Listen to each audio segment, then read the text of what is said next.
আপনারা দেখছেন ভালো লাগা বাংলা গল্প। আমি মধ্যবিত্ত পরিবারের ছেলে। বাবা আগেই গত হয়েছে, সঙ্গে আছে শুধু মা। মাকে নিয়ে আমার অনেক স্বপ্ন। গ্র্যাজুয়েশন কমপ্লিট করেছি, ভালো কোনো কাজ পাইনি, তাই এই মুহূর্তে যা পাই হাতের কাছে সেই কাজটাই করি। কিন্তু মনে মনে আমার বড় ইচ্ছা, আমি একদিন অনেক বড় ব্যবসায়ী হব। আমার একটা বান্ধবী আছে, নাম প্রেমা। ও আমাকে সব কিছুতে সহযোগিতা করে। আর একজনের কথা না বললে নয়, সে হলো আমার প্রিয় গরু মঙ্গলা। মঙ্গলা আমাদের বাড়িতে আছে 7 বছর। এতটাই ভালো পোষ মেনে গিয়েছে, একটা মানুষ যেমন একটা মানুষের মায়ায় পড়ে যায়, আমি সেই মঙ্গলার মায়ায় পড়ে গিয়েছি। মঙ্গলাকে পাওয়ার পর আমি কখনো ভাবিনি যে আমি, এবং আমার মাও কখনো ভাবেনি যে আমার একমাত্র সন্তান, অর্থাৎ মঙ্গলা আমার মায়ের সন্তান আর আমার বোনের মতো হয়ে। আমার বাবা বেঁচে থাকায় আমাদেরই গ্রামের মহাজনের কাছ থেকে বেশ কিছু টাকা ধার নেওয়া ছিল। বাবা এখন গত হয়েছে, মা আর সেই টাকা শোধ দিতে পারেনি। গতকালকে মহাজনের লোক এসে মাকে থেট দিয়ে গেছে, তাই আমি এখন পায়ে হেঁটে যাচ্ছি মহাজনের বাড়িতে। কিছুটা হাঁটার পর আমি মহাজনের দোরগোড়ায় পৌঁছে গেলাম। দরজার সামনে দারোয়ান দাঁড়িয়ে আছে। আমি দারোয়ানকে বললাম, কাকু, আমি একটু ওই মহাজনের বাবুর কাছে যাব, যদি একটু দেখা করতে দেন। আমি বলা মাত্রেই দারোয়ান দরজাটা খুলে দিল। আমি আবার জিজ্ঞাসা করলাম, মহাজন কি আছে? হ্যাঁ আছে, ভেতরে যাও। আমি ভেতরে প্রবেশ করলাম। ভেতরটা অত্যন্ত সুন্দর, অনেক বড় উঠান, আর সেই উঠানে বড় বড় কয়েকটা ধানের গোলা। একটু দূরে তাকিয়ে দেখি মহাজন একটা পুরানো কাঠের চেয়ারে বসে পা খেলিয়ে আছে, আর কয়েকজন তার গা, হাত, পা, মাথা ম্যাসেজ করছে। মহাজন আমাকে দেখা মাত্রেই বলে উঠল, কিরে, টাকা এনেছিস নাকি মুখ দেখতে এসছিস আমার? শোন, তোর বাবা টাকা নিয়ে তো ভেগে গেল, তুই কি টাকাটা দিবি? না হলে তোর মাকে আমাদের বাড়িতে কাজে আসতে বল, একটা বছর থালা বাসন মেজে দিক আর আমার পাটা টিপে দিক, তাহলে টাকাটা শোধবোধ হয়ে যাবে। মহাজন বাবু, আপনি এরকমভাবে বলবেন না।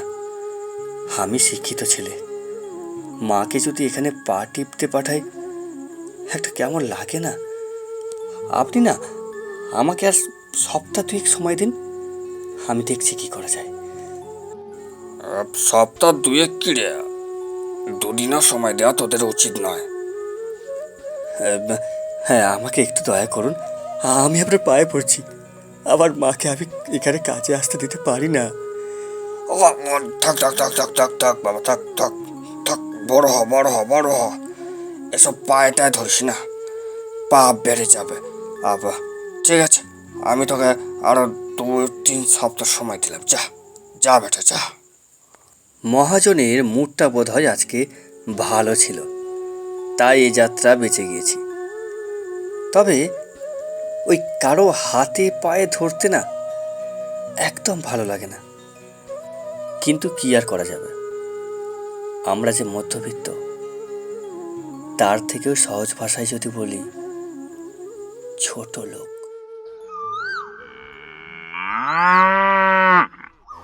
মঙ্গলা প্রত্যেক ভোরবেলায় আমাকে ডেকে দেয়। আজকে আমি উঠে মঙ্গলার গোয়াল ঘরে গেলাম, গিয়ে মঙ্গলাকে তড়িঘড়ি খেতে দিয়ে ওর গায়ে হাত বোলাতে বোলাতে বললাম, জানিস মঙ্গলা, আজকে প্রেমার সঙ্গে দেখা করার ডেট আছে, আমি তাড়াতাড়ি চলে যাব। তুই আজকে মায়ের সঙ্গে মাঠে যাস, একটুও দুষ্টুমি করবি না কিন্তু। বলে মঙ্গলাকে বেশ কিছুক্ষণ আদর করে আমি বেরিয়ে পড়লাম। প্রেমা আর আমার বাড়ির দূরত্ব মাত্র 2 কিলোমিটার। আমি সাইকেল নিয়ে প্রেমার সঙ্গে দেখা করতে গেলাম। কিছুক্ষণ অপেক্ষা করার পর প্রেমা এলো লুকিয়ে লুকিয়ে। প্রেমাকে লুকিয়ে আসতে হয়, তার কারণ আমার সঙ্গে যে প্রেমার প্রেম আছে সেটা এখনও প্রেমার বাড়ির লোক জানে না, এবং প্রেমা যেহেতু মেয়ে ছেলে তাই ওর অনেক রকম ক্রাইটেরিয়া মেনেই ওকে রাস্তায় বেরোতে হয়। প্রেমা এসেই মাত্র আমার বুকে জড়িয়ে ধরে বলল, কেমন আছো? আমি বললাম ভালো আছি।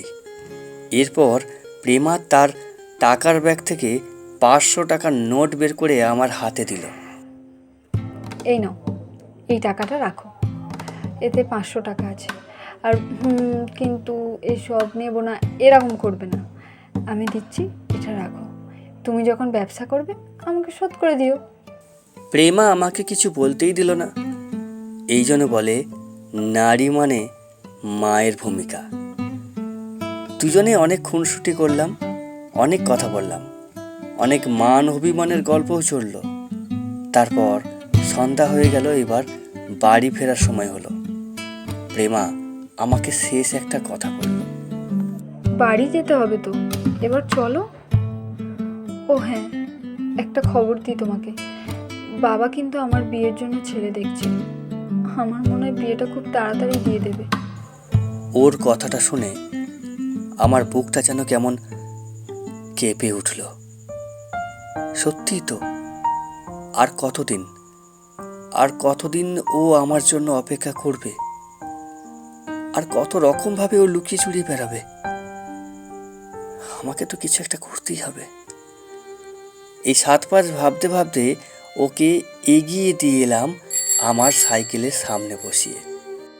প্রেমাকে ওদের এলাকার একটু আগেই নামিয়ে দিলাম, দিয়ে আমি ওই সন্ধ্যার মুখে জোরে সাইকেল চালিয়ে বাড়িতে এলাম। বাড়িতে ঢোকা মাত্রেই দেখি মা অসুস্থ। গায়ে হাত দিয়ে দেখলাম জ্বর। আর দেরি করলাম না, তড়ি ঘড়ি ডাক্তার কাকাকে ফোন করলাম। ডাক্তার কাকা চলেও এলো। প্রাথমিকভাবে কিছু ওষুধ দিয়ে ডাক্তার কাকা বলল, এটা কোনো কারণ নয় বুঝলি, প্রচণ্ড ঠান্ডা লেগে গেছে, ঠান্ডা লাগে থেকে জ্বরটা এসেছে। আমাকে 500 টাকা দিয়ে হয়ে যাবে, তারপর আর আসতে হবে বলে মনে হচ্ছে না। প্রেমার কাছ থেকে যে 500 টাকাটা পেলাম আমি সঙ্গে সঙ্গে ডাক্তারবাবুকে দিয়ে দিলাম। তারপর মনে মনে ভাবলাম, এতটাই অধম, এতটাই ছোট লোক যে নিজের ভালোবাসার দেওয়া একটা ছোট্ট টাকা সেটাও রাখতে পারলাম না। বেশ মন খারাপ হলো। মন খারাপ অবস্থায় আমি শুয়ে পড়লাম। আজকে মায়ের শরীর খারাপ, তাই রান্নাবান্নাও হলো না। ভোরের কোকিল ডাকার সঙ্গে সঙ্গে প্রত্যেক দিনের মতো আমার মঙ্গলাও আমাকে ডাকছে। মঙ্গলার কণ্ঠে আমার ঘুম ভাঙে। প্রত্যেক দিনের মতো আজকেও ঘুমটা ভেঙে গেল, কিন্তু আজকে মঙ্গলা একটু অন্যরকম ভাবে ডাকছে। ভালো করে চোখটা কচলে শোনার চেষ্টা করলাম।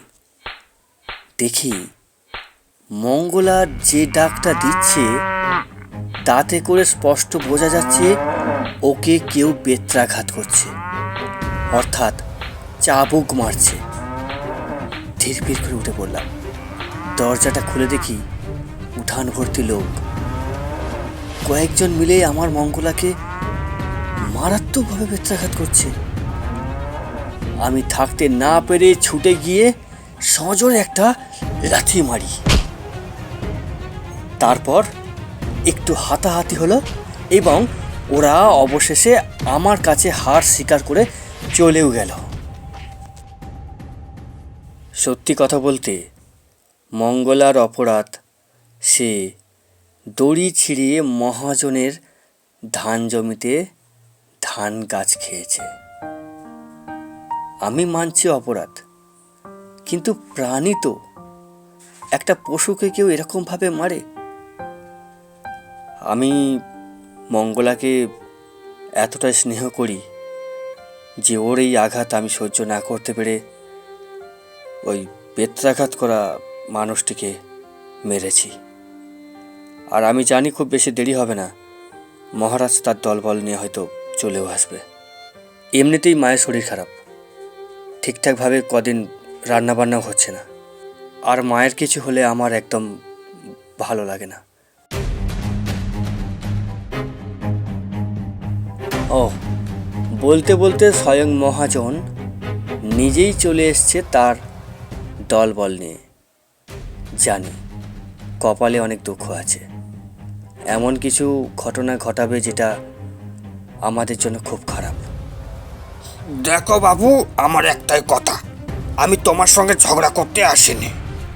তোমার বাবার যে দেনাটা আছে সেই দেনাটা এখনই শোধ করতে হবে। যদি করতে পারো ভালো, না হলে গরুটা আমাদের কাছে বেচে দিয়ে চিরকালের জন্য দেনামুক্ত হও। মহাজন, একটু ভেবে দেখলে হতো না? আসলে মঙ্গলা তো 7 বছর আমাদের কাছে আছে, ওকে না বড় ভালোবাসি। আমার হয়তো রাগের মাথায় অত জোরে লাথি মারা উচিত হয়নি ওনাকে, আমি ক্ষমা চেয়ে নিচ্ছি। এত কথাই যেতে চায় না বাবু, গরুটা যদি বিক্রি করো ভালো, না হলে খুনের মামলায় ফাঁসিয়ে দেবো, লাস্টে ভিটে বাড়ি সব বিক্রি করতে হবে।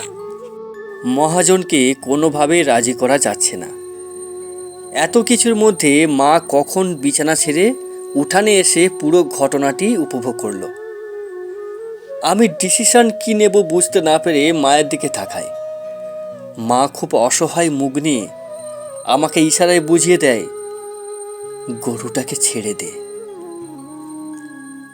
আমিও ভাবলাম, আমরা তো ছোট লোক, সত্যিই তো, যদি একটা কেস ঠুকে দেয় তাহলে সামলাবো কি করে? আমি মহাজনকে অনুরোধ করলাম দুটো হাত জোড় করে। আমি বললাম, মহাজন, কোনো রকম আইনের মারপ্যাচে আমাদেরকে ফেলবেন না, কারণ ওই মা ছাড়া আর কেউ নেই আমার। আপনি যদি বলেন মঙ্গলাকে কিনে নিয়ে আমাদের সমস্ত দেনা শোধ করে দেবেন, তাহলে তাই করুন, কিন্তু একটা অনুরোধ রাখবেন, মঙ্গলাকে না আজকে নিয়ে যাবেন না।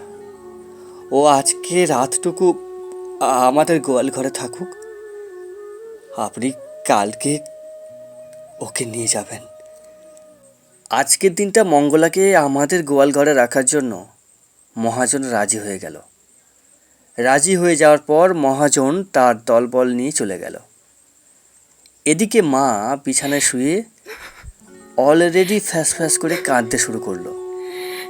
মাকে তো আর কোনো রকমভাবে বোঝানোই সম্ভব হচ্ছে না যে মঙ্গলা চলে গেলেও তোমার ছেলে কিন্তু ছেড়ে চলে যায়নি। সারাদিন মঙ্গলাকে নিয়ে কেটে গেল। সন্ধ্যা হতে মঙ্গলার কথায় ভাবতে ভাবতে কখন যে অজান্তে ঘুমিয়ে পড়েছি বুঝতে পারিনি। হঠাৎ করে কানে এলো মঙ্গলার ডাক। ধীরপির করে উঠে ঘড়ি দেখলাম, ঘড়িতে তখন বাজে রাত 1টা। ঝটপট করে উঠে পড়লাম। উঠেই আমি মঙ্গলার কাছে চলে গেলাম। গিয়ে দেখি মঙ্গলার 2 চোখ দিয়ে জল বেরোচ্ছে। ঝোড়াভর্তি ঘাস, খড়, ও কিছুই খায়নি, বেচারা বসে বসে কাঁদছে। আমি ওর শিঙে একটু হাত বুলিয়ে বললাম, কিরে, খাবি না? আমি যে মহাজনকে বলে তোকে একটা রাত রাখলাম, এই দাদার কাছে একটু থেকে কি খেয়ে নে না মা। শোন না, ওই পরজন্ম বলে যদি কিছু থাকে, তুই পশু নয়, আমার বোন হয়ে ফিরিস, আর আমাকে ক্ষমা করে দিস। তোর এত বড় দাদা হয়েও তোকে ধরে রাখার মতো মুরত আমার নেই রে। তুই জানিস তোকে আমি কত ভালোবাসি। ওরা তোকে মেরেছে বলে আমি রেগে গিয়েছি, আর এটা আমার অপরাধ। আমরা তো ছোট লোক, আমাদের গলাবাজি করে প্রতিবাদ করতে নেই, কিছু বলতে নেই। শোন, তুই কাঁদিস না। তুই মহাজনের বাড়িতে গিয়ে ভালো থাকবি, জানিস ওরা অনেক বড় লোক। ওই বড় ঝড়ো ফল, কলার খোসা, খোল, দামি দামি খাবার খেতে পারবি। আর আমরা তোকে ঘাস খড় ছাড়া আর কি দিতে পেরেছি বল? এই মঙ্গলা,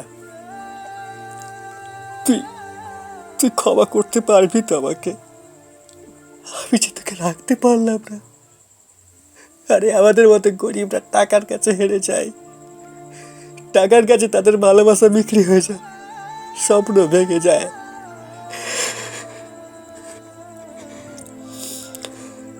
তুই তুই ওখানে ভালো থাকবি বোন। আর শোন, আমার দিব্যি, কালকে ওরা যখন তোকে আনতে আসবে, তুই কিন্তু ঘুটিয়ে নিবি না, ছুটে পালাবি না, তোর শক্তি দেখাবি না। চুপচাপ মুখ বুজে আমাদের ভালোর জন্য চলে যাবি, কথাটা মনে রাখিস।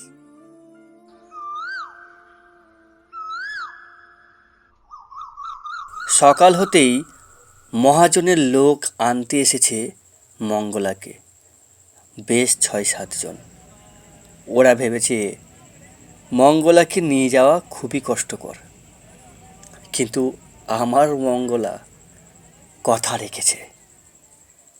একবারের জন্য পেছন দিকে তাকায়নি, সোজা চলে গেছে। এত নমনীয় ব্যবহার শুধুমাত্র আমাদের কষ্ট যাতে না পেতে হয় সেই জন্য। হ্যাঁ, ও একটা গরু নয়, ওর মনটা মানুষের মতো।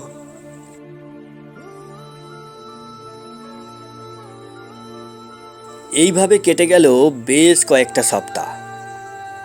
মন মানসিকতা কিছুই ভালো নেই, মা একেবারেই বিছনাশয্যায়। আজকে মনে হলো একটু প্রেমার সঙ্গে দেখা করে আসি। বেশ, প্রেমার সঙ্গে দেখা করার জন্য আমি সাইকেল নিয়ে আবার বেরিয়ে পড়লাম প্রেমার এলাকায়। প্রেমার এলাকায় পৌঁছানোর পর প্রেমার ঘনিষ্ঠ এক বন্ধুর কাছ থেকে জানতে পারলাম মাত্র 2 দিন আগে প্রেমার বিয়ে হয়ে গিয়েছে। অর্থাৎ আজকে নাকি তার ফুলশয্যা। বিয়েটা আমারই পাড়ার মহাজনের ছেলে অঙ্কুশের সঙ্গে হয়েছে। আমি দেরি আর করলাম না, সঙ্গে সঙ্গে সাইকেলটা ব্যাক করে ছুটে চলে গেলাম প্রেমাকে দেখার উদ্দেশ্যে, অন্ততপক্ষে মুখোমুখি হওয়ার উদ্দেশ্যে। মহাজনের ছেলের বিয়ে বলে কথা, এখনো পর্যন্ত বিয়ের রেশ কাটেনি। সানাই শব্দ, লোকজনের কোলাহল এখনো দেখা যাচ্ছে। আমি কোথা থেকে যে দেখা করব বুঝে না উঠতে পেরে বাড়ির পেছন দিকের পাঁচিল টপকে উঠে পড়লাম। পাঁচিল টপকে নেমে সাইড থেকে একটা গলি ছিল, ওই গলির ভেতর থেকে আমি একেবারে সরাসরি অঙ্কুশের ঘরের বারান্দায় প্রবেশ করলাম। বারান্দায় দাঁড়ানোর পর দেখি অল্প ফাঁকা থেকে দেখা যাচ্ছে আমার ভালোবাসার মানুষটাকে, প্রেমা। আমি ইশারা করে ডাকলাম, প্রেমা, প্রেমা, প্রেমা, প্রেমা, প্রেমা। এতবার ডাকার পরেও শুনতে পাচ্ছিল না বলে আমি শটাঙ্গর কাছে চলে গেলাম। ও রীতিমতো ভয় পেল। উফ, কে? আমি আমি আমি আমি প্রেমা। তুমি তুমি এখানে কেন এসেছো? বেরিয়ে যাও এক্ষুনি। যে একটা গরুর জন্য মানুষ মারতে পিছু পা হয় না, যে তার মাকে বাঁচাতে ব্যর্থ, যে তার মায়ের সোনা রক্ষা করতে পারে না, সে আমাকে কি করে রক্ষা করতো? ছোট লোক একটা, ছোট লোক একটা, ছোট লোক, ছোট লোক, ছোট লোক, ছোট লোক। তুমি আমাকে বেরিয়ে যেতে বলছো? তুমি কি ভুল করলে তুমি নিজেও জানো না। আমাকে জানানোর প্রয়োজন মনে করলে না, বিয়ে করে নিলে। এটা কেমন ভালোবাসা প্রেমা? আরে আমার আমার টাকা নেই, পয়সা নেই, কিন্তু তোমার প্রতি ভালোবাসা তো প্রচুর ছিল গো। হ্যাঁ, আমি ছোট লোক। আমি আমার মাকে বাঁচাতে পারিনি। আজও আমার মা মৃত্যুর সঙ্গে লড়াই করছে। কিন্তু কিন্তু তুমি এরকমটা করবে আমি কখনো ভাবিনি। শোনো, যা করেছো ভালো করেছো।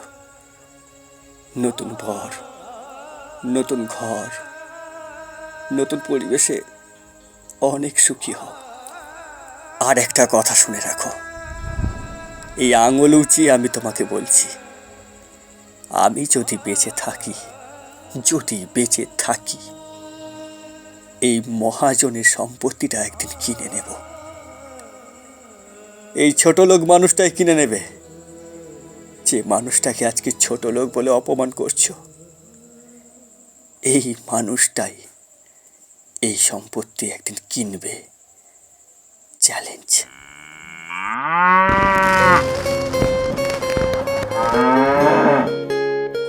আপনারা দেখছেন ভালো লাগা বাংলা গল্প।